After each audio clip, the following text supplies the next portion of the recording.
Dear viewers, you are warmly welcome in this lecture. Kindly subscribe this channel and also press the bell icon below so that you could be notified about any new video from Biology Guardian. Thank you.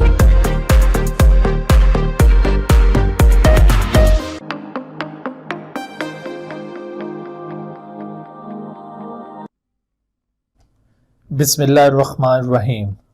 रब्बिश्रह ली सदरी व यस्सिर ली अमरी वहलुल उक़दतम मिन लिसानी यफ़क़हू क़ौली।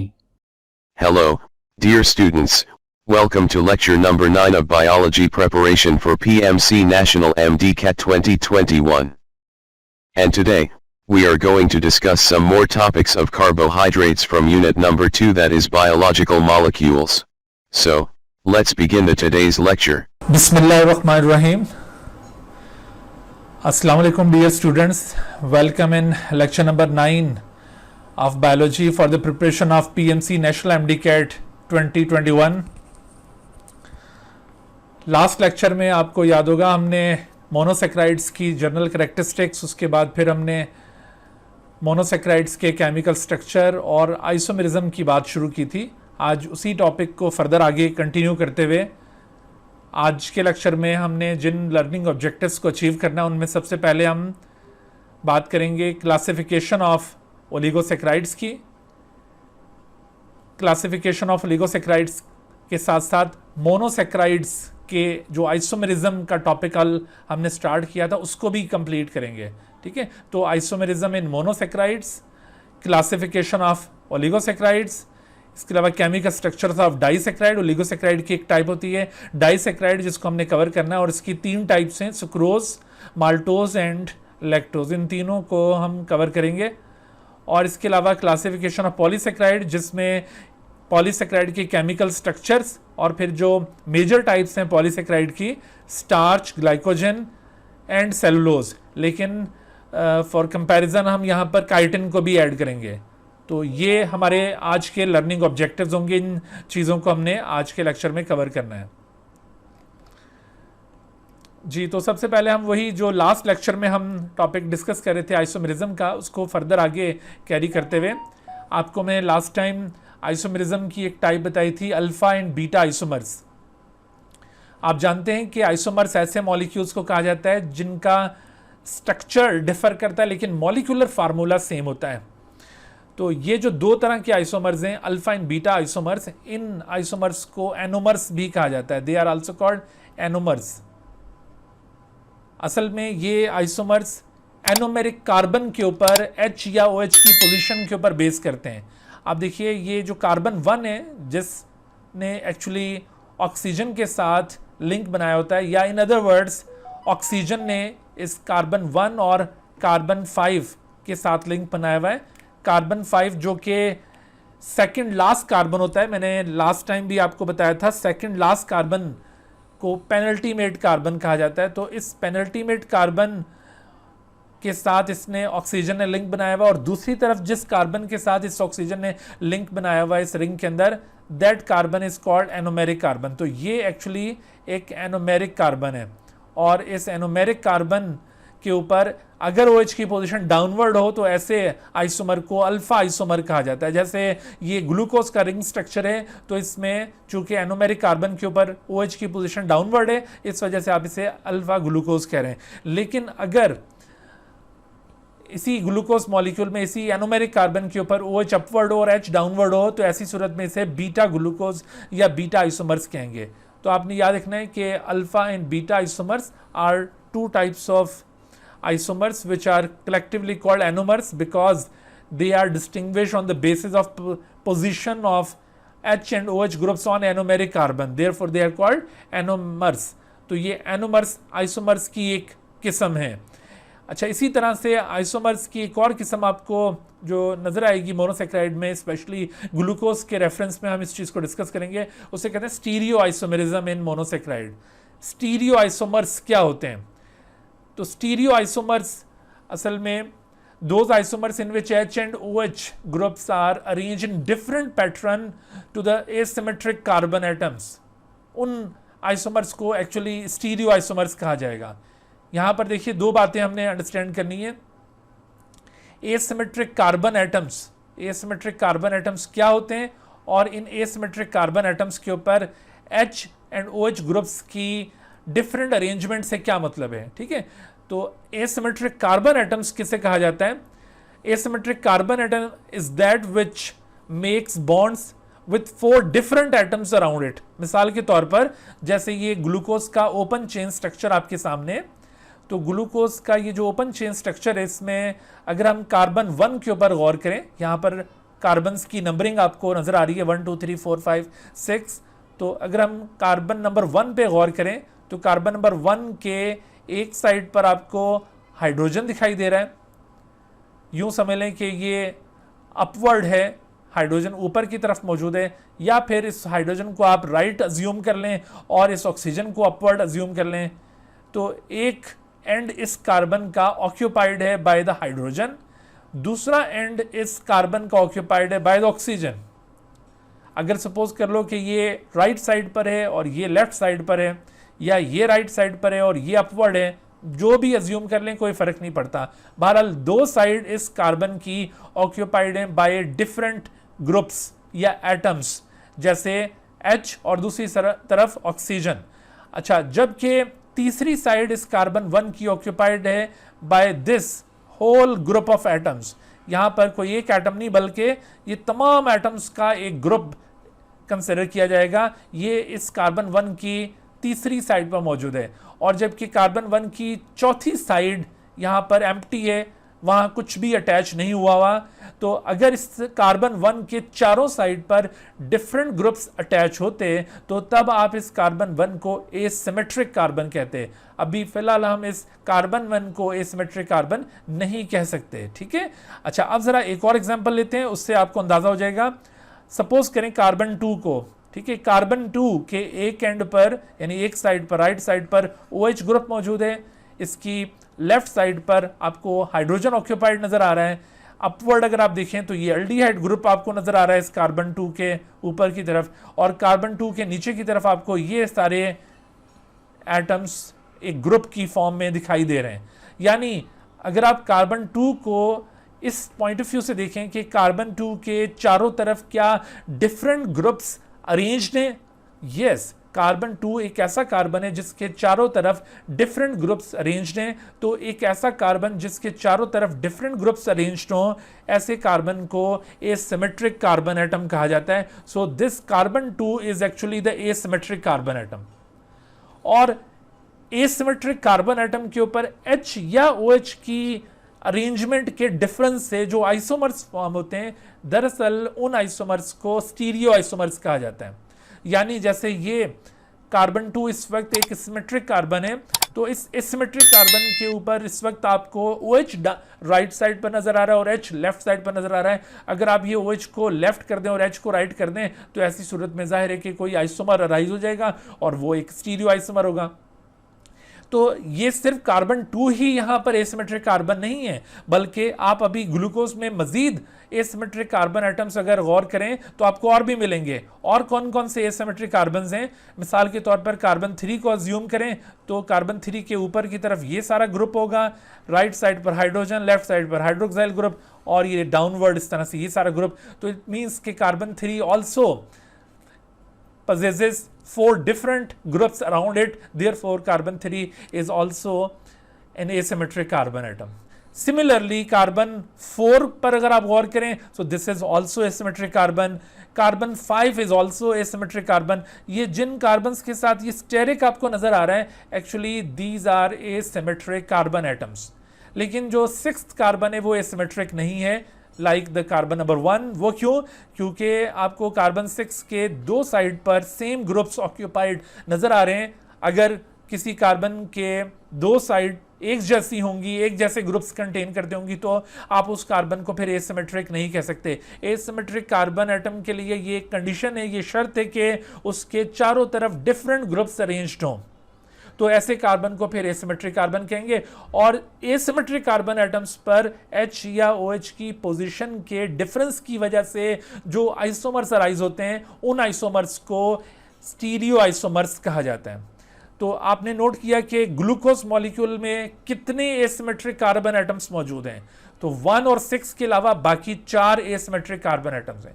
आपको अगर कोई भी इस तरह का मॉलिक्यूल दिखा दिया जाए, आपको कोई भी मोनोसेक्राइड शो कर दिया जाए, यहाँ तो ग्लूकोज की बात हो रही है, अगर आपको राइबोज दिखाया जाए या ग्लाइसोल्डिहाइड या कोई भी, तो आपने इजीली एसिमेट्रिक कार्बन एटम्स उसके अंदर आइडेंटिफाई कर लेने। आपने सिंपली यही बात ऑब्जर्व करनी है कि उस कार्बन एटम के चारों तरफ क्या डिफरेंट ग्रुप्स अरेंज्ड हैं, अगर हैं तो वो एसिमेट्रिक कार्बन एटम है, और नहीं तो फिर उसे एसिमेट्रिक कार्बन एटम कंसिडर नहीं करेंगे। अब ये देखो कि किसी भी मोनोसेक्राइड के कितने स्टीरियो आइसोमर्स पॉसिबल हैं, तो असल में ये डिपेंड करता है कि how many asymmetric carbon atom are present in a monosaccharide. जैसे ग्लूकोज में 4 एसिमेट्रिक कार्बन एटम्स हैं, तो हम इसको कैलकुलेट करने के लिए देखिए यहाँ पर ये फार्मूला यूज करेंगे, the number of stereo isomers can be calculated by 2n, और जबकि n क्या चीज़ है, n is the number of asymmetric carbon atom. तो मैंने जैसे आपको बताया कि असल में एसिमेट्रिक कार्बन एटम्स के नंबर पर डिपेंड करेगा कि how many stereo isomers are possible in that monosaccharide. तो यहाँ पर चूंकि 4 एसिमेट्रिक कार्बन एटम्स हैं, लिहाजा अगर आप ये फार्मूला अप्लाई करें तो 4 आप अगर इसके ऊपर एक्सपोनेंट प्लेस करें तो इसका मतलब होगा 2 into 2 into 2 into 2, that is कितना हो गया 16। ठीक है, तो ये 16 टाइप के स्टीरियो आइसोमर्स मोनोसेक्राइड में पॉसिबल है। 16 टाइप के स्टीरियो आइसोमर्स ये मोनोसेक्राइड की कौन सी एग्जांपल में पॉसिबल है, ग्लूकोज में।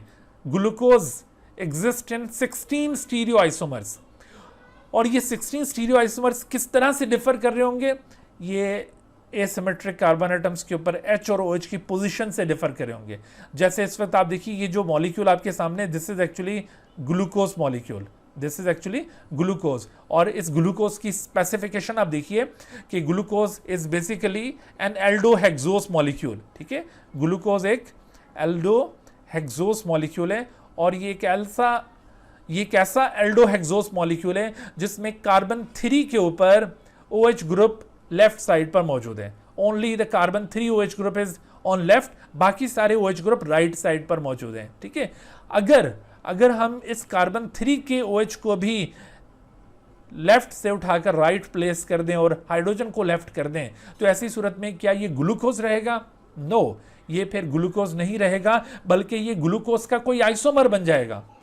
तो इस तरह से आप देखिए कि बाकी भी एसिमेट्रिक कार्बन एटम्स पर आप ये चेंजिंग करके डिफरेंट स्टीरियो आइसोमर्स बना सकते हैं। तो ये स्टीरियो आइसोमर्स आपके सामने इस तरह से ये दिखाई दे रहे हैं। एक स्टीरियो आइसोमर्स की लिस्ट आपको ये नज़र आ रही है, और दूसरी लिस्ट आपको ये नज़र आ रही है। तो इस तरह से ये टोटल 16 स्टीरियो आइसोमर्स हैं ग्लूकोज के। आपने ये सब देख कर यूँ हैरान नहीं हो जाना, परेशान नहीं हो जाना, घबराना नहीं है। ये सारे के सारे आपको यूँ इस तरह से रट्टा नहीं मारने, बल्कि यहाँ पर कुछ कॉन्सेप्चुअल क्वेश्चन अराइज होंगे जो आपसे पूछे जा सकते हैं स्टीरियो आइसोमेरिज्म के अंदर, उसके ऊपर थोड़ा सा फोकस करना आपने। ज़रा मेरी बात को गौर से भी आप सुनिएगा। ठीक है, तो ये 16 टाइप के जो स्टीरियो आइसोमर्स हैं, इन 16 टाइप के स्टीरियो आइसोमर्स की 3 मुख्तलिफ काइंड्स हैं, यानी दूसरे लफ्ज़ों में आप यूँ कह लें कि stereo isomers are found in 3 different kinds. उनमें से पहली जो टाइप है स्टीरियो आइसोमर्स की, उन्हें कहा जाता है इनैंशियोमर्स। उन्हें क्या कहते हैं? इनैंशियोमर्स। ये स्टीरियो आइसोमर्स की पहली टाइप है। फिर इसी तरह से आगे आपको मजीद टाइप्स बताते हैं। तो इनैंशियोमर्स क्या होते हैं? Those stereoisomers which are non-superimposable mirror images of one another are called enantiomers। इसका क्या मतलब है? देखो यहाँ पर कुछ टेक्निकल टर्म्स यूज हो रही हैं। Non super imposable, mirror images. ठीक है, यहाँ पर ये 2 टेक्निकल टर्म्स यूज हुई हैं। Non super imposable, non super imposable का क्या मतलब है? ज़रा आप देखिए, नॉन सुपर इम्पोजेबल का यहाँ पे मतलब ये है, जैसे आपके सामने ये एक ग्लूकोज मॉलिक्यूल दिखाया है, और इसी तरह से ये एक और मॉलिक्यूल आपको नज़र आ रहा है। अगर आप इन दोनों मॉलिक्यूल्स को कंपेयर करें, तो इन दोनों मॉलिक्यूल्स में आपको क्या चीज़ डिफ़र करती हुई नज़र आ रही है? स्पेशली आपने फोकस करना है एसिमेट्रिक रीजन के ऊपर, और वो एसिमेट्रिक रीजन कौन सा है? वो एसिमेट्रिक रीजन ये यहाँ से लेकर यहाँ तक है। ठीक है, ये इनका यानी कार्बन 1 और 6 तो एसिमेट्रिक नहीं होता ना, इसको आप इग्नोर कर देंगे। 1 और 6 के ऊपर अरेंजमेंट ख्वाह कुछ भी हो उससे कोई फर्क नहीं पड़ता, ठीक है। ये बात जहन में रहे कि 1 और 6 के ऊपर जो कि नॉन एसिमेट्रिक कार्बन्स हैं उन पर पोजीशंस चेंज होने से कोई फर्क नहीं पड़ेगा। बट ये जो एसिमेट्रिक रीजन है, एसिमेट्रिक रीजन, तो इन एसिमेट्रिक रीजन्स में अगर H या OH की पोजीशन डिफर करेगी तो उससे फर्क पड़ेगा। अब जरा इनेंशियोमर्स देखिए जिनको हम non super imposable mirror images कह रहे हैं। क्या आपको ऐसा लग रहा है कि ये जो एक मॉलिक्यूल आपके राइट साइड लेफ्ट साइड पर मौजूद है, ये राइट साइड वाले का मिरर इमेज है? खास तौर पर इस एसिमेट्रिक रीजन के अंदर ये एक दूसरे के मिरर इमेज लग रहे हैं। यानी आप देखिए जब आप मिरर के सामने होते हैं तो मिरर के सामने आपका जो लेफ्ट हैंड होता है मिरर में वो राइट हैंड के तौर पर डिस्प्ले हो रहा होता है, ठीक है। और जो आपका राइट हैंड होता है वो मिरर के अंदर लेफ्ट हैंड के तौर पर डिस्प्ले हो रहा होता है। तो आप देखिए यहाँ पर इस कार्बन 2 के ऊपर OH राइट साइड पे नजर आ रहा है, लेकिन इसके मिरर इमेज में OH लेफ्ट साइड पे नजर आ रहा है। कार्बन 3 के ऊपर आप देखिए OH लेफ्ट साइड पर है, तो यहाँ पर कार्बन 3 के ऊपर OH राइट साइड पर है। यानी हर एक एसिमेट्रिक कार्बन के ऊपर आपको जो अरेंजमेंट इस मॉलिक्यूल में नजर आ रही है एग्जैक्टली उसकी अपोजिट अरेंजमेंट आपको दूसरे मॉलिक्यूल में नजर आ रही है। तो इस तरह से दो स्ट्रक्चर्स जो अपने एसिमेट्रिक कार्बन्स के ऊपर एक दूसरे के मिरर इमेजेस हों, लेकिन ये मिरर इमेजेस ऐसे होंगे जो नॉन सुपर इम्पोजेबल होंगे। नॉन सुपर इम्पोजेबल का मतलब कि ये एक दूसरे के ऊपर सुपर इम्पोज नहीं करते। जैसे मिसाल के तौर पर ये मेरा हाथ है, इसको मैं इस तरह से यूं प्लेस करता हूं, तो इसके ऊपर मैं दूसरा हाथ भी इसी तरह से यूं प्लेस करूं तो देखिए कि मेरे ऊपर वाले हाथ ने नीचे वाले हाथ को सुपर इम्पोज नहीं किया, यानी इसको छुपा नहीं लिया, ठीक है।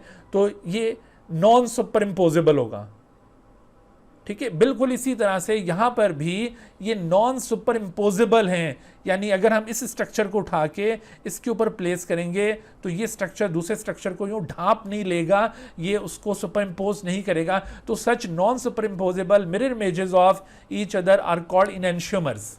इनको इनेंशियोमर्स कहा जाता है। और इन इनेंशियोमर्स में एक को डी इनेंशियोमर या डी आइसोमर कहा जाएगा और दूसरे को एल आइसोमर कहा जाएगा, ठीक है। यानी इनेंशियोमर्स दो किस्म के होते हैं, ये डी एंड एल आइसोमर्स होते हैं। यहां पर डी किस चीज को रेफर कर रहे हैं? Actually D refers to, D यहां पर रेफर कर रहा है डेक्स्टर, और डेक्स्टर का मतलब है राइट। डेक्स्टर का मतलब क्या है? राइट। और जबकि एल यहां पर रेफर कर रहा है लेवो, और लेवो का मतलब है लेफ्ट। यहां पर बेटे केयरफुल रहना है, ये डी फॉर डेक्स्टो रोटेटरी नहीं है। डेक्स्टो रोटेटरी एक और टर्म है और ये केमिस्ट्री के अंदर अक्सर यूज की जाती है। तो वो डेक्स्ट्रो रोटेटरी एक और प्रॉपर्टी होती है, वो भी आइसोमेरिज्म में एक आइसोमेरिज्म की किस्म है, जैसे ऑप्टिकल आइसोमर्स कहा जाता है। तो उसमें एक आइसोमर डेक्स्ट्रो रोटेटरी होता है, उसको स्मॉल डी के साथ शो किया जाता है, डेक्स्ट्रो रोटेटरी। ये स्मॉल डी के साथ इसको रिप्रेजेंट करेंगे या फिर इसको प्लस के साइन के साथ रिप्रेजेंट करते हैं, तो ये टर्म यूज की जाती है डेक्स्ट्रो रोटेटरी के लिए। रोटेटरी हम इस वक्त उसके साथ कंसर्न नहीं है, डेक्स्ट्रो रोटेटरी के साथ नहीं, हम यहाँ पर डेक्स्टर की बात करें तो डेक्स्टर का मतलब है राइट। और इसी तरह से ये कैपिटल एल ये लेवो है, लेवो रोटेटरी नहीं। लेवो रोटेटरी भी स्मॉल एल से रिप्रेजेंट किया जाता है या नेगेटिव साइन से उसको रिप्रेजेंट करते हैं, और वो लेवो रोटेटरी टर्म है। ये दोनों टर्म्स एक डिफरेंट केस में यूज की जाती हैं, यहां पर उसका ताल्लुक नहीं है, ठीक है। यहां पर हम ये जो कैपिटल डी और कैपिटल एल लेटर्स यूज कर रहे हैं, तो capital D for Dexter which means right, और एल फॉर लेवो, लेवो मीन्स लेफ्ट। तो हम यहाँ पर किस चीज़ को राइट और किस चीज़ को लेफ्ट कह रहे हैं? असल में आप ज़रा देखिए कि किसी भी एक मॉलिक्यूल में आपको सेकंड लास्ट कार्बन जो नज़र आ रहा है, जैसे मैंने आपको लास्ट टाइम भी बताया था कि किसी मॉलिक्यूल में जो सेकंड लास्ट कार्बन होता है उसे कहते हैं पेनल्टीमेट कार्बन। आप देखिए 1 2 3 4 5 और ये 6, तो टोटल 6 कार्बन्स की ये चेन है। तो इसमें सेकंड लास्ट कार्बन कौन सा होगा? तो सेकंड लास्ट कार्बन ऑब्वियसली ये कार्बन नंबर 5 होगा। और अगर मैं इसको दूसरे लफ्जों में यहां पे पूछूं कि which one is last asymmetric carbon atom in this monosaccharide, which one is last asymmetric carbon atom? देखो एसिमेट्रिक कार्बन्स कहां से स्टार्ट हो रहे हैं? कार्बन नंबर 2 से, ठीक है। कार्बन नंबर 3 भी एसिमेट्रिक है, 4 भी और 5 भी। तो which one is last asymmetric carbon? Carbon number 5 is the last asymmetric carbon, और ये जो लास्ट एसिमेट्रिक कार्बन एटम होता है उसी को दरअसल पेनल्टीमेट कार्बन कहते हैं। पेनल्टीमेट कार्बन, कल भी ये टर्म मैंने इंट्रोड्यूस करवाई थी। पेनल्टीमेट कार्बन कौन सा कार्बन है, इसको आप दो तरह से डिफाइन करेंगे। या तो आप ये कहेंगे कि this is the second last carbon of the carbon chain, या फिर आप इसको यूं डिफाइन करेंगे the last asymmetric carbon of a carbon chain is called penultimate carbon. और इस पेनल्टीमेट कार्बन पर अगर OH ग्रुप राइट साइड पर है तो वो D शुगर है, वो D आइसोमर है, वो D टाइप का इनएंशियोमर है। अंडरस्टैंड? आपने क्या ऑब्जर्व करना है, पेनल्टीमेट कार्बन पर अगर OH राइट साइड पर है जैसा कि आपको यहां नजर आ रहा है तो ये D शुगर है, और अगर इस पेनल्टीमेट कार्बन पर OH लेफ्ट साइड पर है तो ये L शुगर है।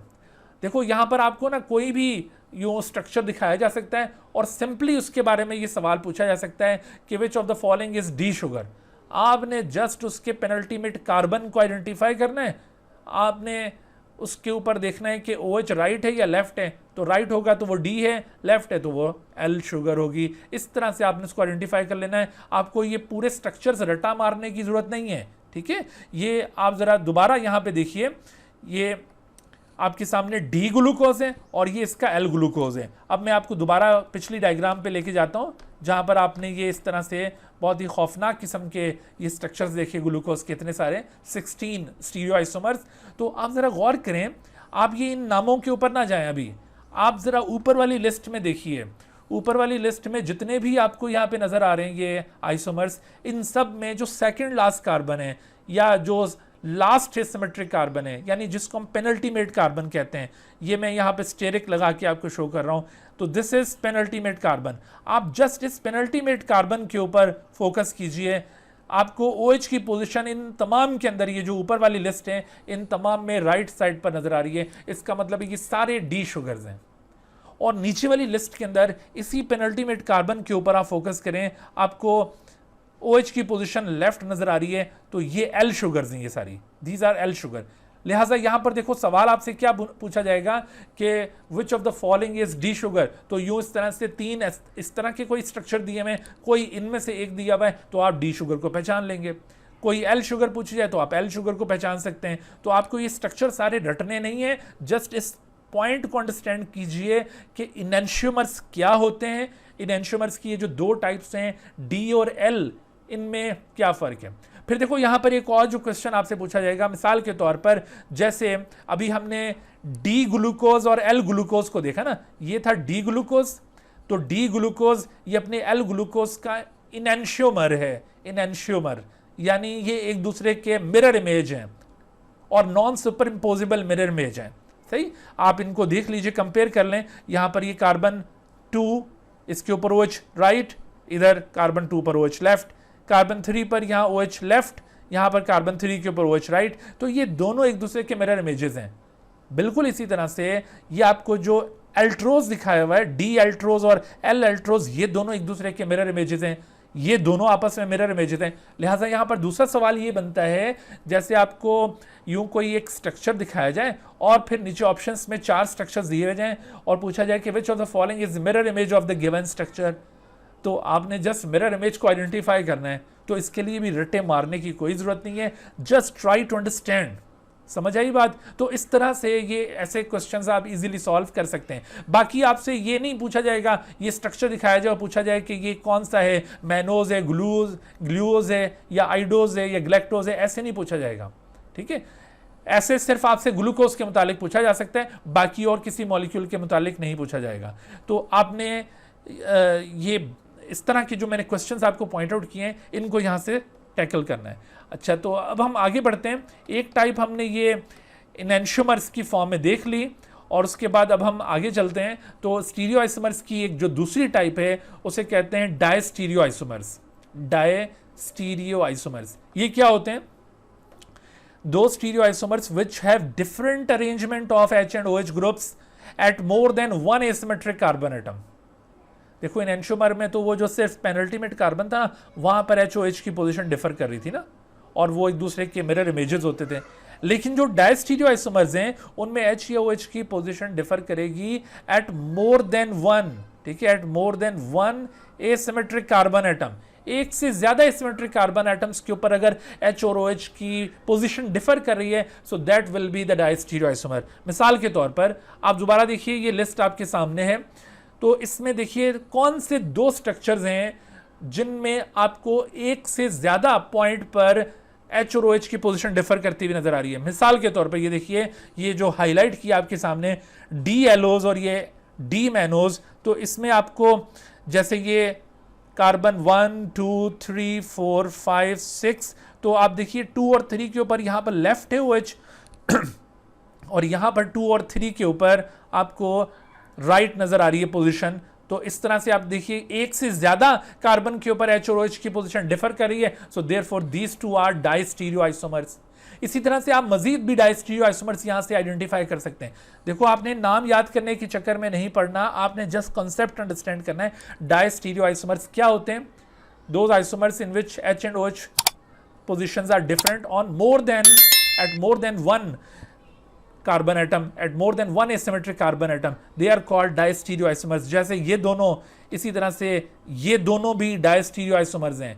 अब यहाँ पर यूं रटा नहीं मारिएगा कि डी एलोज और डी आइडोज जो हैं वो डायस्टीरियोआइसोमर्स हैं, नहीं, आपको जस्ट बेटे एक मॉलिक्यूल दिखाया जाएगा और पूछा जाएगा कि इसका डायस्टीरियोआइसोमर कौन सा है, तो नीचे आपको दूसरे स्ट्रक्चर्स दिए हुए होंगे, आपने उसका डायस्टीरियोआइसोमर आइडेंटिफाई करना है। तो इस तरह के क्वेश्चंस यहां से पूछे जा सकते हैं। ये दोनों भी आपके सामने देखिए डायस्टीरियोआइसोमर्स हैं, तो इसी तरह से ये दोनों भी डायस्टीरियोआइसोमर्स हैं। तो ये डायस्टीरियोआइसोमर्स को आइडेंटिफाई करने के क्वेश्चंस हो सकते हैं, जैसे ये दोनों भी डायस्टीरियोआइसोमर्स हैं। तो डायस्टीरियोआइसोमर्स के बाद तीसरी जो टाइप है स्टीरियोआइसोमर्स की, उन्हें कहा जाता है एपीमर्स। एपीमर्स क्या होते हैं? दो stereoisomers which have different arrangement of H and OH groups at only one asymmetric carbon. यहां पर हमने डायस्टीरियोआइसोमर्स में कहा था कि at more than one asymmetric carbon atom, जबकि यहां पर हम क्या कह रहे हैं? At only one asymmetric carbon atom. अगर सिर्फ स्पेसिफिकली एक एसिमेट्रिक कार्बन एटम के ऊपर पोजीशन डिफर कर रही है तो देन आप उसको एपीमर कहेंगे। मिसाल के तौर पर जैसे आप दोबारा ये लिस्ट देखिए और इस लिस्ट के अंदर ये दो मॉलिक्यूल आपको एपीमर्स नजर आ रहे हैं। क्यों? क्योंकि आपको सिर्फ एक पोजीशन पर डिफरेंस दिखाई दे रहा है, और वो पोजीशन कौन सी है? वो ये वाली पोजीशन है, ये सेकंड पोजीशन। यहाँ पर ये राइट है OH, यहाँ पर लेफ्ट, अदरवाइज बाकी पोजीशंस देखिए वो आपको दोनों में एक जैसी नजर आ रही हैं। So therefore these two are epimers of each other. इसी तरह से ये दो एपीमर्स हैं एक दूसरे के। इसी तरह से और भी आप एपीमर्स यहां से आइडेंटिफाई कर सकते हैं। तो इस तरह के क्वेश्चंस आपसे पूछे जाने, इनके ऊपर आपकी तवज्जो होनी चाहिए। अच्छा, मोनोसेक्राइड्स का टॉपिक हमारा कंप्लीट हो गया। अब हम आगे बढ़ते हैं। कार्बोहाइड्रेट्स की दूसरी क्लास आपको मैंने इंट्रोड्यूस करवाई थी लास्ट लेक्चर में, ओलिगोसेक्राइड्स। और ओलिगोसेक्राइड्स की कुछ प्रॉपर्टीज आप ऑलरेडी जान चुके हैं। ओलिगोसेक्राइड्स ये पॉलीसेक्राइड से लेस कॉम्प्लेक्स होते हैं, बट मोनोसेक्राइड से मोर कॉम्प्लेक्स हैं, and they are composed of 2 to 10 saccharide units. 2 to 10 saccharide units. जी, तो हमारी बात हो रही थी oligosaccharides which consist of 2 to 10 saccharide units.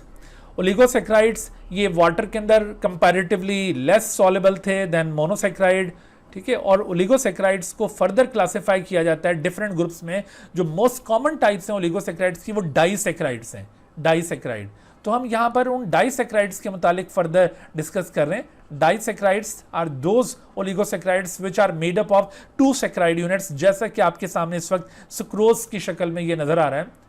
देखिए, ये डाइसेक्राइड्स की 3 मेजर टाइप्स हैं, अभी हम इन तीनों को रिव्यू करेंगे। Sucrose which is commonly known as cane sugar, इसे आमतौर पर केन शुगर कहा जाता है। सो दिस केन शुगर, जो कि शुगर केन से एक्चुअली ड्राइव की जाती है, this cane sugar is composed by the condensation of alpha glucose and beta fructose. आप देखिए, अल्फा ग्लूकोज इस केस एनोमेरिक कार्बन पर OH डाउनवर्ड है, और बीटा फ्रक्टोज का स्ट्रक्चर ऐसा होता है, इसमें जो एनोमेरिक कार्बन है वो दरअसल ये कार्बन 2 है, इसका carbon 2 is the anomeric carbon, और यहां पर OH अपवर्ड है, so therefore it is beta fructose.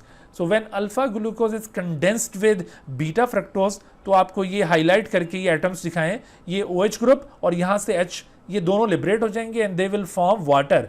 और इन दोनों की लिबरेशन से यहाँ पर carbon 1 of alpha glucose and carbon 2 of beta fructose के दरमियान ये आपको एक लिंकेज बनती हुई नजर आ रही है। This linkage is known as alpha 1,2 glycosidic linkage.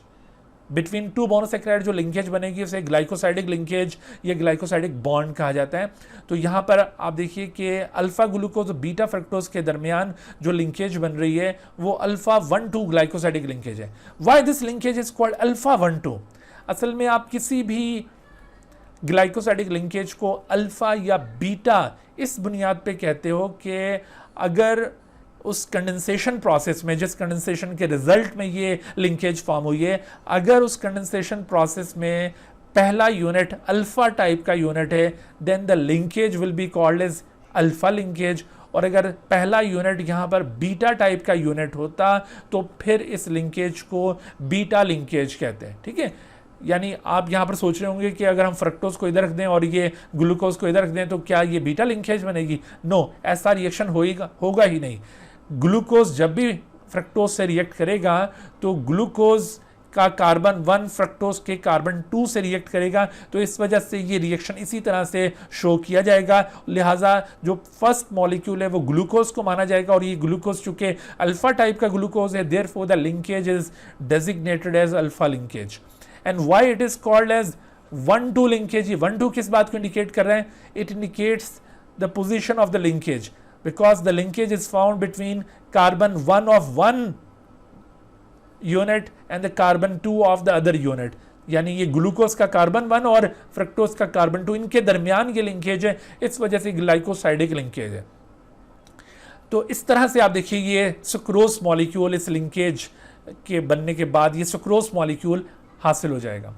तो यहाँ पर देखो सेवरल क्वेश्चंस पूछे जाते हैं, यहाँ पर बड़ा आपने केयरफुली इसको याद रखना है चीज़ों को। एक तो देखो आपको ये इंग्रेडिएंट्स पता होने चाहिए कि इस कंडेंसेशन में, सुक्रोज की कंडेंसेशन में कौन कौन से मोनोमेरिक यूनिट पार्टिसिपेट कर रहे हैं, alpha glucose and beta fructose. Secondly यहाँ पर देखो OH कौन लिबरेट कर रहा है और H कौन लिबरेट कर रहा है, ये आपको पता होना चाहिए। फिर यहाँ पर जो ग्लाइकोसाइडिक लिंकेज है वो किस किस कार्बन के दरमियान बन रही है, यानी 1 कार्बन किसका है, फ्रक्टोज का है या ग्लूकोज का, और 2 कार्बन किसका है, फ्रक्टोज या ग्लूकोज। ये वाले पॉइंट याद होने चाहिए। ठीक है, तो इस तरह के क्वेश्चन यहाँ से पूछे जा सकते हैं। एक और क्वेश्चन है वो मैं आगे चलकर अभी आपसे पूछता हूँ। अच्छा, अभी आप ज़रा देखिए, चलें वो क्वेश्चन भी यहाँ पर हम ऐड कर लेते हैं। मिसाल के तौर पर आपसे मैं यहाँ पे पूछता हूँ कि when alpha glucose is condensed with beta fructose, which of the following can be produce. और ऑप्शन आपको दिए हुए, एक ऑप्शन आपको दिया हुआ है माल्टोज, दूसरा ऑप्शन आपके सामने मैंने रखा है लैक्टोज, तीसरा ऑप्शन मैंने यहां पे रखा है वाटर, और चौथा ऑप्शन यहां पे प्लेस किया हमने नन ऑफ देम। अच्छा, तो सवाल दोबारा से गौर से सुनिए। आपसे मैंने क्वेश्चन पूछा है कि when alpha glucose is condensed with beta fructose, which of the following can be produced. तो आप देखिए आंसर क्या बनना चाहिए, when alpha glucose is condensed with beta fructose तो which of the following can be produce. तो ज़्यादातर बच्चे क्या सोच रहे होते हैं, शायद यहाँ पर सुक्रोज आना चाहिए और सुक्रोज यहाँ पर मिसिंग है, इस वजह से नन ऑफ देम आंसर होगा। No, none of them is not the answer. यहाँ पर आपने वाटर को पिक करना है, क्योंकि यहाँ पर देखो क्वेश्चन में मैंने पूछा था विच of the following can be produced, water can also be produce. सिर्फ आपने सुक्रोज को याद नहीं रखना, यहाँ पर डाइसैकेराइड की सिर्फ बात नहीं हुई थी, विच of the following can be produce. तो वाटर चूंकि ये भी प्रोड्यूस हो रहा है, ये भी एक प्रोडक्ट है, तो इस वजह से आंसर यहाँ पर ही हो जाएगा। लेकिन अगर क्वेश्चन के अंदर थोड़ी सी वर्डिंग में चेंज करता हूँ, मिसाल के तौर पर कि when alpha glucose is condensed with beta fructose, which of the following disaccharide can be produced. अब देखो वही कैन बी प्रोड्यूस है, लेकिन बीच में डाइसैकेराइड का जिक्र आ गया, तो अब आपने वाटर को पिक नहीं करना, अब आप नन ऑफ देम पिक करेंगे। तो इस तरह से आपने ये इस तरह का क्वेश्चन सॉल्व करना है। तो इस तरह की ये चीज़ें पूछी जाती हैं यहाँ से। अच्छा, अब ये जो मॉलिक्यूल हमने लर्न किया है जिसे सुक्रोज कहते हैं या केन शुगर भी कहते हैं, इसकी कुछ थोड़ी सी सिग्निफिकेंस भी आपने याद रखनी है।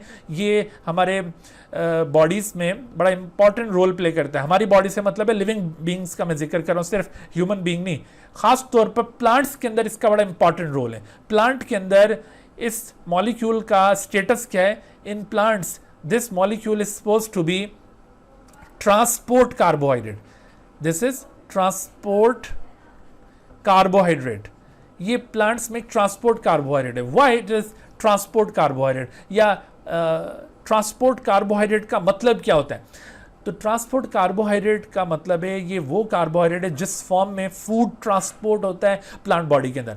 आपको पता है कि फूड जब मैन्युफैक्चर होता है प्लांट बॉडी में, उस वक्त ग्लूकोज की फॉर्म में मैन्युफैक्चरिंग हो रही होती है। Glucose is the substance which is produce during photosynthesis. तो ग्लूकोज की फॉर्म में जब फूड सिंथेसाइज हो जाएगा, ग्लूकोज की फॉर्म में ये ट्रेवल नहीं करेगा। फ्लोएम के अंदर जब इसकी ट्रांसपोर्ट होती है प्लांट बॉडी में, उस वक्त ग्लूकोज की फॉर्म में ट्रांसपोर्ट नहीं होगी, बल्कि glucose has to be converted into sucrose for transportation. और फिर जब स्टोरेज का वक्त आता है, जब प्लांट के अंदर इसने स्टोर होना होता है, तो फिर ये ग्लूकोज या सुक्रोज की फॉर्म में स्टोरेज नहीं होती, बल्कि स्टोरेज होती है in the form of starch. अभी आप आगे भी जाकर इसको देखेंगे। तो स्टोरेज कार्बोहाइड्रेट स्टार्च है, फूड या मैन्युफैक्चरिंग कार्बोहाइड्रेट जो इनिशियली सिंथेसाइज हुआ था वो ग्लूकोज है, और ट्रांसपोर्ट कार्बोहाइड्रेट वो एक्चुअली सुक्रोज है। तो सुक्रोज इस तरह से ये ट्रांसपोर्ट कार्बोहाइड्रेट है। ट्रांसपोर्ट कार्बोहाइड्रेट ये दो रीजंस की वजह से इस मॉलिक्यूल को ये स्टेटस मिला है कि इसकी शक्ल में फूड ट्रांसपोर्ट होगा। वो दो रीजंस क्या है वो आपने याद रखना है। वो दो रीजंस ये हैं कि एक तो ये as compare to other compounds, as compared to other disaccharides and other oligosaccharides and other polysaccharide, monosaccharide की बात नहीं हो रही। मोनोसेक्राइड के अलावा बाकी जितने हायर कार्बोहाइड्रेट्स हैं उनके मुकाबले में it is highly soluble in water. Water के अंदर ये हाईली सॉल्युबल है as compare to other oligosaccharides and polysaccharide, it is highly soluble in water. एक तो ये रीज़न है, ये बड़ी जल्दी क्विकली डिजॉल्व करता है। और दूसरा it is non reducing sugar. Non reducing sugar ऐसी शुगर्स को कहते हैं जो किसी दूसरे मॉलिक्यूल के साथ रिएक्ट नहीं करती, उनको वो रिड्यूस नहीं करती। असल में ये जो मोनोसेक्राइड्स हमने अभी पढ़े थे ना, मोनोसेक्राइड्स, ऑल द मोनोसेक्राइड्स, ठीक है, all monosaccharides and all disaccharides except this one, ठीक है, except this one, यानी except sucrose, all disaccharide except sucrose and all monosaccharide, ये सब की सब reducing sugars हैं। reducing होने का मतलब है कि ये molecules रास्ते में किसी दूसरे molecule के साथ रिएक्ट करके ये उनको reduce कर सकते हैं। इनको रिड्यूसिंग शुगर्स कहा जाता है because they have capacity to reduce the other molecules, but sucrose has no capacity to reduce the other molecules. क्यों? क्योंकि सुक्रोज के केस में ये जो दोनों एनोमेरिक कार्बन्स होते हैं ना, दोनों यूनिट्स के, वो यहाँ पे इंगेज हो जाते हैं इस लिंकेज के अंदर। बाकी जो अभी आप मॉलिक्यूल्स देखेंगे ना, बाकी जितने भी डाइसेक्राइड या जितने भी आप मोनोसेक्राइड्स देखेंगे, तो एक्चुअली उनके अंदर कोई एक एंड एनोमेरिक होता है, और वो जो एनोमेरिक एंड होता है ना वो रिएक्टिव होता है। तो इस वजह से बाकी जितने भी मोनोसेक्राइड और बाकी जितने भी डाइसेक्राइड होंगे एक्सेप्ट दिस वन, वो सारे के सारे असल में रिड्यूसिंग शुगर्स होंगे, और वो दूसरे मॉलिक्यूल्स को रिड्यूस करने की कैपेसिटी रखते हैं। और जब वो दूसरे मॉलिक्यूल को रिड्यूस करेंगे तो खुद भी अपने अंदर चेंज ले आएंगे, खुद वो ऑक्सीडाइज हो जाएंगे। तो इस तरह से आप देखो कि ये मॉलिक्यूल चूँकि नॉन रिड्यूसिंग है, लिहाजा इस फॉर्म में जब फूड ट्रांसपोर्ट हो रहा होगा तो कोई प्रॉब्लम नहीं होगा प्लांट को। कोई बीच में इस तरह से सुक्रोज ने जाते जाते किसी के साथ यूँ खाम में यूँ इस तरह से इंटरफेयर नहीं करना, ये इसने अपने रास्ते पे यूँ चलते जाना है, और ये इसने ना किसी को रिड्यूस करना है ना खुद ऑक्सीडाइज होना है। तो आपको समझ आई बात कि ये नॉन रिड्यूसिंग होने की वजह से और हाईली सॉल्युबल होने की वजह से ये ट्रांसपोर्ट कार्बोहाइड्रेट है। ओके, अच्छा, तो यहाँ पर एक सवाल पैदा होता है कि भाई जो पॉलीसेक्राइड्स हैं तो वो भी तो नॉन रिड्यूसिंग है, तो किसी पॉलीसेक्राइड की शक्ल में ट्रांसपोर्ट क्यों नहीं होता? तो अगेन रीज़न इज़ दैट कि पॉलीसेक्राइड्स जो होते हैं ना, they are insoluble in water, लिहाजा उसकी फॉर्म में ट्रांसपोर्ट मुमकिन नहीं है। तो इसी वजह से कि ये हाईली सॉल्युबल भी है, नॉन रिड्यूसिंग भी है, तो ये ट्रांसपोर्ट कार्बोहाइड्रेट का स्टेटस रखता है ये मॉलिक्यूल। ठीक है जी, तो ये आपने रोल प्लांट के अंदर इसका याद रखना है।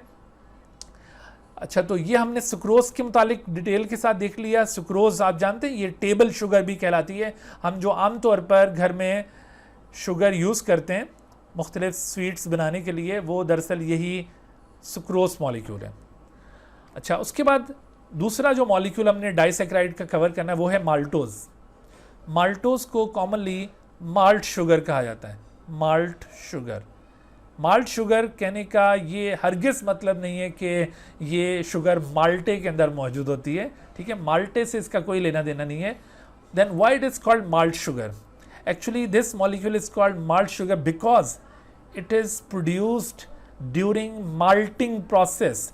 What is malting? Malting ये असल में ब्रीविंग इंडस्ट्री के अंदर, ब्रीविंग इंडस्ट्री क्या होती है? ब्रीविंग इंडस्ट्री जहाँ पर अल्कोहल प्रोड्यूस किया जा रहा होता है, शराब बनाई जाती है। तो ये जो ब्रीविंग इंडस्ट्री है, वहाँ पर अल्कोहल की प्रोडक्शन के दौरान दरअसल स्टार्च को ब्रोकन डाउन करवाया जाता है, और स्टार्च जब ब्रोकन डाउन होता है तो बीच में एक इंटरमीडिएट कंपाउंड बनता है, और वो इंटरमीडिएट कंपाउंड एक डाइसैकराइड है। तो ये इंटरमीडिएट कंपाउंड जो स्टार्च के ब्रेकडाउन से बनेगा, इस प्रोसेस को कहते हैं माल्टिंग। ब्रीविंग इंडस्ट्री में this process is known as malting, and since this disaccharide which is produced during this malting process is also known as malt sugar, इस डाइसैकराइड को, ये डाइसैकराइड यही वाला डाइसैकराइड है, तो इस डाइसैकराइड को इसी वजह से माल्ट शुगर का नाम दिया गया है। ठीक है, तो ये आपने याद रखना है कि this is an intermediate in starch breakdown. Starch या ग्लाइकोजन का भी जब ब्रेकडाउन होगा तो उसमें ये इंटरमीडिएट मॉलिक्यूल होगा। बहरहाल इसकी कंडेंसेशन आप देखिए कि it is formed by the condensation of 2 alpha glucose units. When 1 alpha glucose is condensed with another alpha glucose, तो इन दोनों की कंडेंसेशन से एक अल्फा ग्लूकोज के कार्बन 1 से OH और दूसरे अल्फा ग्लूकोज के कार्बन 4 से H लिबरेट हो जाएगा, और इनकी लिबरेशन से वाटर एज यूजुअल फॉर्म होता है और एक ग्लाइकोसाइडिक लिंकेज बन जाएगी दोनों के दरमियान, और ये डाइसैकराइड बनेगा which is known as maltose. इस डाइसैकराइड में जो लिंकेज बनी है उस लिंकेज को कहते हैं alpha 1,4। Why alpha 1,4? Again because the first unit is alpha unit, इस वजह से अल्फा लिंकेज है, और चूंकि ये लिंकेज 1 और 4 कार्बन के दरमियान बन रही है तो ये अल्फा 1,4 ग्लाइकोसाइडिक लिंकेज है। तो आपने यहाँ पर भी ये चीज़ याद रखनी है। तो इसी तरह जो ऊपर मैंने क्वेश्चंस बताए थे उसी तरह के क्वेश्चंस यहाँ से भी पूछे जा सकते हैं। अच्छा, उसके बाद फिर देखिए ये एक और डाइसैकराइड आपके सामने आ रहा है, that is known as lactose. Lactose को कॉमनली मिल्क शुगर भी कहा जाता है। This is commonly known as milk sugar because it is found in the milk के अंदर ये पाए जाने वाली शुगर है, and it is found by the condensation of beta galactose and beta glucose की कंडेंसेशन से ये मॉलिक्यूल प्रोड्यूस होगा। अब देखो beta glucose yielded OH group, जबकि अल्फा ग्लूकोज से, बीटा गैलेक्टोज से OH और अल्फा ग्लूकोज से H लिबरेट होगा, वाटर बनेगा, और यहाँ पर जो लिंकेज फॉर्म हुई है that linkage is called beta 1,4 glycosidic linkage. तो आपने बेटे ये ग्लाइकोसाइडिक लिंकेजेस इनकी याद रखनी है, इनकी कंडेंसेशन में जो यूनिट्स यूज़ हो रहे हैं उनको याद रखना है। ठीक है, तो ये कोई इस तरह का रिएक्शन दिखाया जाएगा, हो सकता है कोई एक चीज़ मिसिंग हो वो फिल करनी हो, या सिर्फ आपको स्ट्रक्चर आइडेंटिफाई करने को यहाँ पे कहा जाए, क्योंकि ये स्ट्रक्चर्स आपके पास बुक में मिल जाएंगे, तो इनको आपने हर एंगल से प्रिपेयर करना है। इसके ऊपर कई एक MCQs बनाए जा सकते हैं। ठीक है जी, तो ये थे ओलिगोसैकराइड्स। अच्छा, उसके बाद फिर देखिए पॉलीसैकराइड्स कार्बोहाइड्रेट्स का ये सबसे बड़ा ग्रुप है। बड़ा इस सेंस में कि maximum carbohydrates which are found in the nature they belong to this. जो मोस्ट अबंडेंट कार्बोहाइड्रेट है, याद कीजिए मैंने आपको पहले भी नाम बताया था, cellulose, it also belongs to polysaccharide. तो polysaccharides which are highly complex carbohydrate, generally tasteless होते हैं, इनसॉल्युबल होते हैं वाटर के अंदर, ये सारी प्रॉपर्टीज़ से आप फेमिलियर हो चुके हैं। हम पिछले लेक्चर के अंदर ये सारी प्रॉपर्टीज़ इसकी डिस्कस कर चुके हैं। सो हम यहाँ पर ये जो 3 मेजर काइंड्स की पॉलीसैकराइड्स हैं, स्टार्च, ग्लाइकोजन एंड सेलुलोज, इसको यहाँ पे कंपेयर करते हैं। अच्छा, तो सबसे पहले आप देखिए कि ये जो स्टार्च है, तो स्टार्च की दो डिफरेंट फॉर्म्स होती हैं, अमाइलोज एंड अमाइलोपेक्टिन, और ये दोनों स्टार्चेस ये प्लांट कार्बोहाइड्रेट्स हैं। बेसिकली इनका सोर्स क्या होता है, प्लांट, ये प्लांट बेस्ड कार्बोहाइड्रेट, प्लांट के अंदर ये स्टोरेज कार्बोहाइड्रेट है। On the other hand glycogen is found in animals या इवन फंजाई के अंदर भी ये पाया जाता है, और बैक्टीरिया के अंदर भी आपको ग्लाइकोजन मिलेगा, बट नॉट इन प्लांट्स। ठीक है, आपने ये एनिमल्स के साथ साथ यहाँ पर याद रखना है कि एनिमल्स के साथ साथ इन फंजाई में भी ये मौजूद है। इसके अलावा ये इन सम बैक्टीरिया इट इज़ में आल्सो भी प्रेजेंट। तो ये आपको अक्रेंस या सोर्स याद रखना है, जबकि cellulose is again plant carbohydrate. तो सोर्स का डिफरेंस इनमें। फिर इनका जो सब यूनिट है जिससे ये फॉर्म होते हैं, जैसे starches, both starches are composed of alpha glucoses, ये भी अल्फा ग्लूकोज का बना हुआ है, ये भी। फिर फर्क क्या है, फर्क अभी आपको बताते हैं। ठीक है, glycogen is also made up of alpha glucose, तो फिर क्या डिफरेंस है ये अभी मैं आपको क्लियर करता हूँ। अच्छा, फिर देखिए सेलुलोज बीटा ग्लूकोज का बना हुआ है, तो यहाँ पर आपको यूनिट डिफरेंट मिल रहा है, इन तीनों में यूनिट सेम है। फिर इनमें जो बॉन्ड्स पाए जाते हैं, ग्लाइकोसाइडिक लिंकेजेस, यहाँ पर आपको सिर्फ अल्फा 1,4 मिलेगी, यहाँ पर बोथ अल्फा 1,4 एंड अल्फा 1,6, यहाँ पर भी अल्फा 1,4 अल्फा 1,6, जबकि यहाँ पर सिर्फ बीटा 1,4, ये यहाँ पर अल्फा और बीटा मेंशन नहीं है, लेकिन आप इंडिकेट कर लें ये अल्फा 1,4 अल्फा 1,6 और ये alpha 1,4, but this is beta 1,4 linkage. तो लिंकेजेस इनमें डिफरेंट है। तो इसमें ब्रांचेस अगर देखें, इनका स्ट्रक्चर अगर मुलाहिजा करें, अभी आपको स्ट्रक्चर दिखाते हैं, घबराना नहीं है आपने, ये सारी चीज़ें क्लियर होंगी। तो स्ट्रक्चरली आपको अमाइलोज में कोई ब्रांच नज़र नहीं आएगी, अन ब्रांच है। अमाइलोपेक्टिन, इसमें ब्रांच प्रेजेंट होती है, और तकरीबन इसमें हर 20 यूनिट्स पर ब्रांच आपको मिलेगी। After every 20 units there will be a branch. तो ये ब्रांचिंग स्टार्च है या अनब्रांच स्टार्च है। अब आपको फर्क क्लियर हो गया, दोनों सेम यूनिट से बने हुए, लेकिन ये अनब्रांच ये ब्रांच, इनमें सिर्फ अल्फा 1,4 लिंकेज और इनमें अल्फा 1,4 एंड अल्फा 1,6। अभी मैं आपको बताऊंगा कि ये दो लिंकेजेस कहाँ कहाँ पर मौजूद हैं। और same is true for the glycogen, ये भी ब्रांच्ड है, और इसमें ब्रांचिंग आप देख रहे हैं कि पर 10 यूनिट्स आपको ये ब्रांचिंग नजर आ रही है। तो आप मुझे बताइए कि अमाइलोपेक्टिन और ग्लाइकोजन में दोनों में से which one is more branching carbohydrate, किसके अंदर ब्रांचेस का नंबर ज्यादा होगा आपके ख्याल में? Yes, obviously glycogen is much more branch than amylopectin, क्योंकि यहाँ पर 20 सब यूनिट ब्रांच मिल रही है, यहाँ पर 10 सब यूनिट। तो यहाँ पर आपको ज़्यादा ब्रांचेस मिलेंगी, यहाँ पर कम ब्रांचेस मिलेंगी। मिसाल के तौर पर अगर ये टोटल 100 सब यूनिट्स हैं, तो यहाँ पर आपको जाहिर है कि हर 20 यूनिट के बाद, लेकिन यहाँ पर अगर 100 यूनिट्स हैं तो हर 10 यूनिट के बाद, तो यहाँ पर आपको ब्रांचेस ज़्यादा मिलेंगी, यहाँ पर कम। और सेलुलोज अगेन ये अनब्रांच मॉलिक्यूल होगा। अच्छा, अब ये देखिए, थोड़ा सा आपको इनकी स्ट्रक्चरल डायग्राम शो किए, अभी डिटेल स्ट्रक्चर शो करते हैं। ये देखिए, अमाइलोज यूँ अनब्रांच है, और ये जो लिंकेज आप देख रहे हैं ना, this linkage is actually alpha 1,4। दूसरी तरफ ये देखो, ये ब्रांच्ड है, और यहाँ पर ये अल्फा 1,4 के साथ साथ जिस जगह ब्रांच अटैच हो रही है, this is actually alpha 1,6 glycosidic linkage. और फिर इसी तरह यहाँ पर भी अल्फा 1,6 ग्लाइकोसाइडिक लिंकेज है, बट सेलुलोज इज अनब्रांच। अब देखो, सेलुलोज में और माइलोज में आपको फ़र्क क्या लग रहा है? एक तो फ़र्क ये है कि ये बीटा ग्लूकोजेस का डेरिवेटिव है और ये अल्फा ग्लूकोजेस का, यहाँ पर अल्फा 1,4 लिंकेज और यहाँ पर बीटा 1,4। और दूसरा, अगर डायग्रामेटिकली कंपेयर करें तो आप इजीली आइडेंटिफाई कर सकते हैं, यहाँ पर सब ग्लूकोजेस यूँ अपराइट पोजीशन में। यहाँ पर आप देख रहे हो बेटा कि एक अपराइट है, एक इन्वर्टेड, एक अपराइट एक इन्वर्टेड। क्यों? क्योंकि यहाँ पर बीटा 1,4 ग्लाइकोसाइडिक लिंकेजेस हैं। मैं आपको ये डिटेल स्ट्रक्चर में शो करता हूँ। तो ये आप इनकी ओवरऑल अगर शेप देखें तो आपको माइलोज इस तरह से स्पाइरल शेप में मिलने वाला ये कार्बोहाइड्रेट है। अक्सर ये एमसीक्यू में ये पॉइंट पूछा जाता है, तो ये स्पाइरल शेप में पाया जाएगा। लेकिन अमाइलोपेक्टिन ये इस तरह ब्रांचिंग नेटवर्क होगा, बट ग्लाइकोजन आप देख रहे हैं कि इसके मुकाबले में मच मोर ब्रांच्ड है। और सेलुलोज जैसे आपको शो किया था कि ये अनब्रांच मॉलिक्यूल है। तो इनके देखिए, ये डिटेल्ड स्ट्रक्चर यहाँ पर आपके सामने है। ये अमाइलोज का वो जो अनब्रांच स्ट्रक्चर है वो आपको नजर आ रहा है। अल्फा 1,4 ग्लाइकोसाइडिक लिंकेजेस के जरिए अल्फा सब यूनिट्स इस तरह लिंक होते चले जाएंगे और ये एक लॉन्ग मॉलिक्यूल बनता जाएगा। This is amylose. But on the other hand amylopectin तो अमाइलोपेक्टिन में आपको यहाँ पे दिखाई दे रहा है कि इसमें आपको ये इस तरह से एक लीनियर चेंज, इसमें अल्फा 1,4 लिंकेजेस हैं, उसमें किसी किसी जगह पर आपको ब्रांच नज़र आ रही है और वो ब्रांच हर 20 सब यूनिट के बाद आपको मिलेगी। तो इस तरह से आपको जिस जगह पे ये ब्रांच नज़र आ रही है वहाँ पर अल्फा 1,6 लिंकेज बनती हुई नज़र आ रही है। वो कैसे? देखो ये इस ब्रांच में ये जो मॉलिक्यूल है इसका ये फर्स्ट कार्बन है और इस मॉलिक्यूल के अंदर, इस चेन के अंदर ये जो मॉलिक्यूल है इसके अंदर ये 6 कार्बन है। देखो 1 2 3 4 5 एंड 6। तो ये चूंकि 1 और 6 के दरमियान लिंकेज बनी है, therefore it is called alpha 1,6 linkage.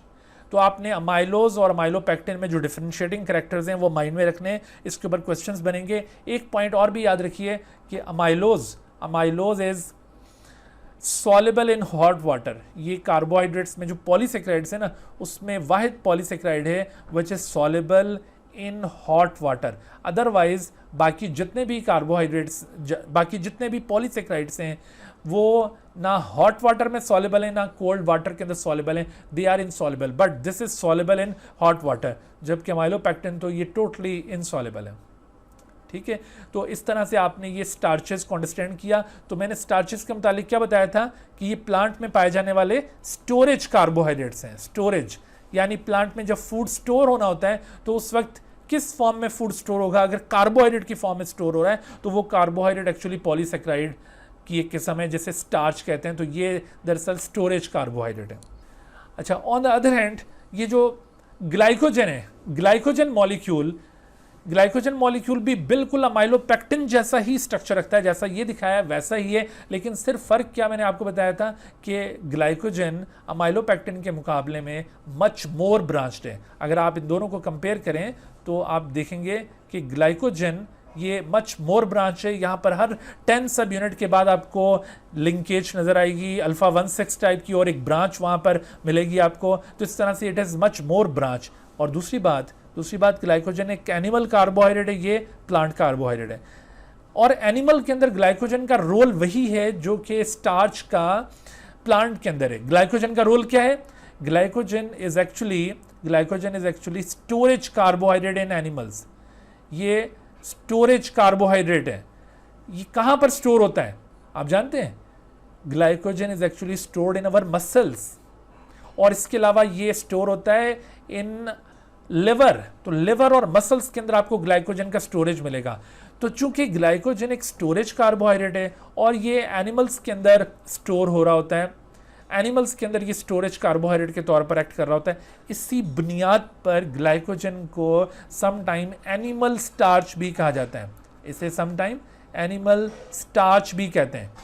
यहाँ पर देखो कुछ कॉन्सेप्चुअल क्वेश्चन बनते हैं। मिसाल के तौर पर मैं आपसे पूछता हूँ कि डू एनिमल्स हैव स्टार्च? तो आप यहाँ पर क्या पिक करेंगे, येस या नो? तो यहाँ पर ये बात सुनने के बाद अक्सर बच्चे कहते हैं yes animals do have starch. No, answer गलत हो जाएगा। Animals don't have starch. ठीक है, क्योंकि स्टार्च एक प्लांट कार्बोहाइड्रेट है। और फिर सवाल पूछा जाता है कि which molecule is called animal starch? तो उसमें स्टार्च को एनिमल स्टार्च कहते हैं, ग्लाइकोजन को एनिमल स्टार्च कहते हैं, यानी अमाइलोज को एनिमल स्टार्च कहते हैं, या अमाइलोपेक्टिन को, या ग्लाइकोजन को? तो अब आंसर होगा ग्लाइकोजन। तो ग्लाइकोजन को बेटे एनिमल स्टार्च तो कहते हैं, लेकिन एक्चुअली एनिमल्स में स्टार्च होता नहीं है। तो फिर इसको एनिमल स्टार्च क्यों कहते हैं? तो मैंने आपको रीज़न अभी बताया है। इसको एनिमल स्टार्च इस वजह से कहते हैं कि it performs the same role which is performed by starch in plant body, therefore it is called animal starch. ठीक है जी, तो ये क्लियर होगी आपको चीज़ें। अच्छा, यहाँ पर एक और पॉइंट भी थोड़ा सा माइंड में रख लीजिए। वो पॉइंट ये है कि इन स्टार्च और ग्लाइकोजन मॉलिक्यूल्स को आइडेंटिफाई करने के लिए एक टेस्ट परफॉर्म किया था, एक बायोकेमिकल टेस्ट। और उस बायोकेमिकल टेस्ट का नेम क्या है ये आपने याद रखना है। आपने अपनी लैब्स के अंदर ये परफॉर्म किया होगा, अगरचे ये कोरोना के दिनों में कोई लैब वर्क नहीं हुआ। तो आयोडीन टेस्ट उस टेस्ट का नेम है, आपने बुक्स में ये नाम ज़रूर पढ़ा होगा। आयोडीन टेस्ट, इसमें हम आयोडीन सॉल्यूशन को जब किसी मटेरियल पर पोर करते हैं तो वो मटेरियल अगर तो अपना कलर ब्लू कर लेता है तो इसका मतलब है स्टार्च इज प्रेजेंट, और अगर उस मटेरियल का कलर रेड हो जाता है जब आप आयोडीन सोल्यूशन उसके ऊपर पोर करते हैं, तो इसका मतलब है उसके अंदर ग्लाइकोजन मौजूद है। तो ग्लाइकोजन और स्टार्च को आइडेंटिफाई करने के लिए कौन सा टेस्ट परफॉर्म किया जाता है? आयोडीन टेस्ट, और इसके रिजल्ट्स आपने माइंड में रखने हैं। अच्छा, उसके बाद आखिर में हम बात कर लेते हैं सेलुलोज की। सेलुलोज जो कि अभी मैंने आपको बताया था, this is again plant based carbohydrate and it is made up of beta 1,4 glycosidic linkages. Beta 1,4 glycosidic linkages यहाँ पर मौजूद होंगी और बीटा सब यूनिट्स। अब देखो जो बीटा सब यूनिट होता है ना, उसमें ये जो एनोमेरिक कार्बन है, कार्बन नंबर 1, यहाँ पर जो OH ग्रुप है, यहाँ पर OH ग्रुप अपवर्ड होता है, तो इस वजह से देखो ये यहाँ पर अपवर्ड है, और ये जो 4th कार्बन था इसका OH डाउनवर्ड था, तो इस वजह से सेकेंड यूनिट को इन्वर्ट होना पड़ा है। एक यूनिट यूँ अपराइट है, दूसरा इन्वर्टेड, फिर अपराइट, फिर इन्वर्टेड। तो इस तरह से आपको ये अपराइट इन्वर्टेड पोजीशंस में ये ग्लूकोज यूनिट्स नज़र आ रहे हैं, और ये सारे के सारे अनब्रांच हैं। तो ये स्ट्रक्चर आपको सेलुलोज का दिखाई दे रहा है। बाकी मैंने सेलुलोज की अरेंजमेंट सेल वॉल के अंदर आपको सेल वॉल वाले लेक्चर के अंदर एक्सप्लेन की थी कि सेलुलोज के मॉलिक्यूल्स मिलकर चेन्स बनाते हैं और उनको सेलुलोज माइक्रोफिब्रिल्स कहते हैं, और फिर बहुत सारे जो सेलुलोज माइक्रोफिब्रिल्स हैं वो मिलकर फिर एक सेलुलोज फाइबर फॉर्म करते हैं, और फिर वो सेलुलोज फाइबर्स सेल वॉल के अंदर क्रिस क्रॉस मैनर में अरेंज हैं। तो ये चीज़ आप ऑलरेडी पढ़ चुके हैं, ठीक है। तो इस तरह से बच्चों आज का हमारा ये जो लेक्चर था ये यहाँ पर कंक्लूड होता है। हमने आज के लेक्चर के अंदर कार्बोहाइड्रेट्स का पोर्शन कंप्लीट कर लिया है। इंशाल्लाह फिर हम नेक्स्ट लेक्चर के अंदर कार्बोहाइड्रेट के बाद फिर दूसरे जो बायोमॉलिक्यूल्स हैं उसमें प्रोटीन्स हैं और लिपिड्स हैं, उनको इंशाल्लाह नेक्स्ट लेक्चर के अंदर कवर करने की कोशिश करेंगे। Dear viewers, thank you for watching this video. If you have not subscribed this channel, kindly subscribe it and also press the bell icon below so that you could be notified about any new video lecture from Biology Guardian. And also do not hesitate to ask any question regarding this lecture. My contacts are shown on the screen. Thank you once again.